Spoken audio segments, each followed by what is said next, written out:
Hey guys, இன்னைக்கு நம்ம டொரண்டோலேயே இருக்க one of the best South Indian ரெஸ்டாரண்ட்டுக்கு தான் போகிறோம். ஸோ நான் இங்கே கனடாக்கு வந்து 3 இயர்ஸ் ஆயிடுச்சு. 3 இயர்ஸில் பல ஹோட்டல்ஸில் சாப்பிட்ருக்கோம். பட் சவுத் இண்டியன் cuisine அப்படின்னா அது வந்து ஒரு சில ரெஸ்டாரண்ட்ஸில் மட்டும்தான் நல்லாயிருக்கும். நிறைய நார்த் இந்தியன் ஹோட்டல்ஸில் சவுத் இண்டியன் தோசா ஃபுட் எல்லாமே அவைலபிளாக இருக்கும்னுவாங்க.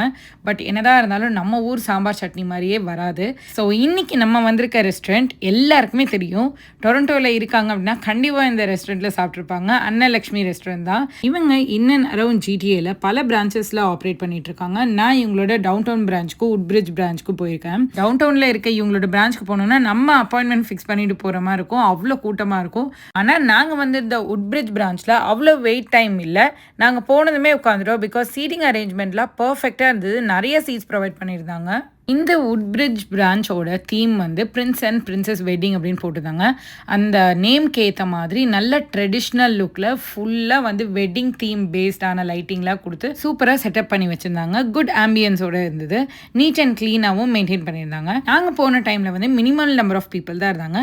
பட் அரௌண்ட் ஒரு 9:30 போல் பார்த்தீங்கன்னா நிறைய பேர் வர ஆரம்பிச்சிட்டாங்க. அதில் மேக்ஸிமம் நம்பர் ஆஃப் பீப்புள் யாருன்னு பார்த்தீங்கன்னா நார்த் இந்தியன்ஸ் தான். நம்மளோட ட்ரெடிஷ்னல் ஃபுட்டுக்கு எவ்வளோ வேல்யூ இருக்குது அப்படின்றது இங்கே வந்ததுக்கு அப்புறம் தான் எனக்கு தெரிஞ்சுது. பிகாஸ் நம்மளை விட நார்த் இந்தியன்ஸ் தான் வந்து ரொம்ப ரொம்ப விருப்பப்பட்டு சாப்பிட்றாங்க. எனக்கு அன்னலக்ஷ்மிலே ரொம்ப ஃபேவரட்டான ஒரு டிஷ்னா வந்து பரோட்டா அண்ட் செட்டிநாட் குருமா.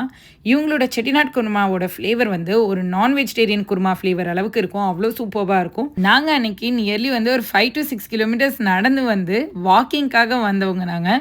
ஆனால் அப்படியே ரெஸ்டாரண்ட்டை பார்த்தது வா சாப்பிட்லான்னு போயிட்டோம். அவ்வளோ கிரேவிங்ஸாக இருந்தது. நாங்கள் சாப்பிட்டது என்னவோ 2 டிஷ் தான். ஆனால் செம்ம ஹெவியாக இருந்தது. சாப்பிட்டு முடிச்சதுக்கப்புறம் நடக்க முடியாதுன்னு தெரிஞ்சு கேபை போட்டே வீட்டுக்கு போயிட்டோம். கனடாவில் ஆல்மோஸ்ட் வந்து ஸ்ப்ரிங் சீசன் முடிய போகுது அண்ட் சம்மர் ஸ்டார்ட் ஆக போகுது. 9 o'clock தான் இப்போல்லாம் வந்து சன்செட்டே ஆகுது. ஸோ அதனால கொஞ்சம் லாங் டேவாக இருக்க மாதிரி இருக்குது. ஆனால் எனக்கு என்னவோ என்னோட வாக்கிங் ஜர்னியை எவ்வளோ தூரம் கண்டினியூ பண்ணுவேன்னு தெரியல. வாக்கிங் ஸ்டார்ட் பண்ண ஒரே நாளே 2 ஹோட்டலில் சாப்பிட்டு ஜாலியாக ஐஸ்கிரீமையும் சாப்பிட்டு நிம்மதியோடு போயிட்டு இருக்கேன். என்னைய மாதிரி தான் நீங்களும் எக்ஸசைஸ் பண்ணுறதுக்கு போங்க பண்ணுவீங்கன்னா கண்டிப்பாக கமெண்ட் செக்ஷனில் கமெண்ட் பண்ணுங்கள். இந்த வீடியோ உங்களுக்கு பிடிச்சிருந்தா நம்ம சேனலுக்கு மறக்காமல் சப்ஸ்கிரைப் பண்ணிக்கோங்க. Bye, thank you, take care, see you next video.